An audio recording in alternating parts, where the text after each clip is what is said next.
इसलिए मैं तभी बोलूंगा, क्योंकि भोजन तो रोज ही हम पाते ही हैं। असली भोजन तो परमात्मा का नाम है। क्योंकि कथनी करे आप ना करे, आप कथन तो करेंगे, अगर मान लो करते हैं, खुद नहीं अपनाते परमात्मा का नाम। क्योंकि स्पीकर तो पीछे से आवाज जाती है, तब वो बोलते वक्त तो खोखला होता है, खाली होता है। ऐसे इंसान अगर अपने जीवन में अपनी धारणा को नहीं बदलता है, उस परमात्मा से नहीं जुड़ता है, सत्य को जानने की कोशिश नहीं करता है, तो कहते फिर तो जीवन बेकार हो जाएगा। इसलिए संतों के समागम में आकर के बंधु आप अपने मोबाइलों को जरा ठीक ठाक करना बंद कर देना तो अच्छा है।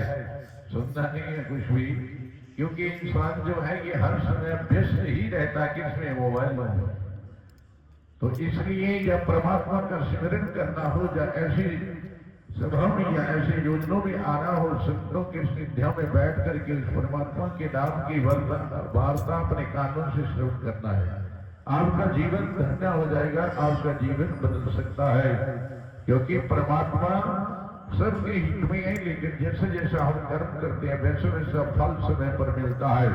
रुत हमेशा ही बदलती रहती है, और कभी वर्षा ज्यादा होती है, कभी कम होती, लेकिन जहां पर आपके खेत, जहां ये धरती अच्छी होती है, वहां उपज अच्छी होती है।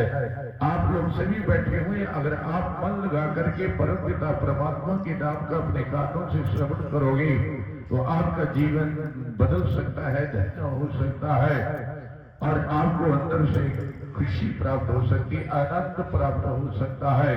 लेकिन इंसान संसार की इच्छाएं और संसार के जो है ये वासनाएं बढ़ा करके बैठ करके अपने लक्ष्य को ये भूल जाता है। क्योंकि हम कौन करार करके आए थे, जब मां के पेट में उल्टे लटके हुए थे, हम नाम भी जपेंगे और कुछ हाथ से सेवा भी करेंगे, लेकिन जहाँ आकर के हम लोग सब कुछ भूल जाते हैं। इसलिए बंधो अपने लक्ष्य के लिए अग्रसर होना है।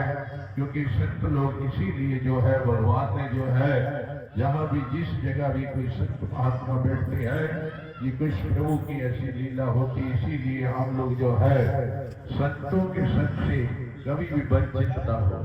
क्योंकि जैसे तैसे आप संग अगर महापुरुषों का करते हैं तो आपका कल्याण का कैसे। आप सुनते हो भागवत, उसमें भी आता है, आप नारद के बारे में सुनते हो, उसमें भी लिखा हुआ है उसके बारे में कि नारद का जो पूर्व का जन्म है वो कैसा था। यहाँ भी तुम देख सकते हो, गीता में लिखा हुआ है कि अगर कोई ऐसा जीव अपने कर्म से सत से दूसरी तरफ असत की ओर चला जाता है तो कृष्ण भगवान को पूछा गया कि आप बताओ, फिर आप उसके कर्म का नाश कर देते हैं क्या, या उसको फल देते हैं?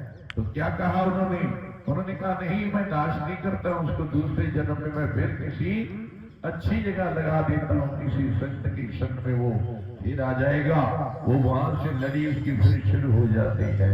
देखने को मिलता है, आप अगर विचार करते रहोगे जीवन में तो आपको देखने से ही ज्ञान प्राप्त हो सकता है। क्योंकि ऐसा देखा जाता है, और तुम देखते हो कोई अधरंग हो गया आपके घर में तो उसने कोई पूर्व जन्म में ऐसा कर्म किया, यहाँ तो किया नहीं, छोटी अवस्था में अगर कोई ऐसा रोग लग जाता है तो कारण यही होता है कि वो पूर्व जन्म में कुछ ऐसा कर्म करके आया है जिसका फल उसको इस जीवन में मिल रहा है।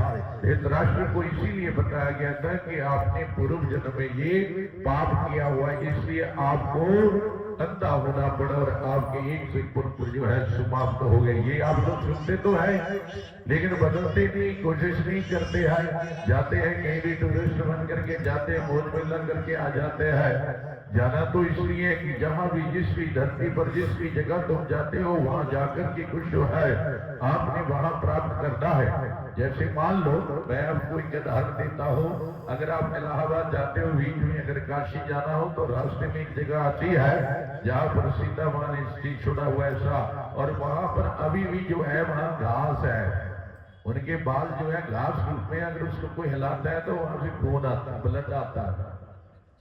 ये प्रत्यक्ष बातें हैं।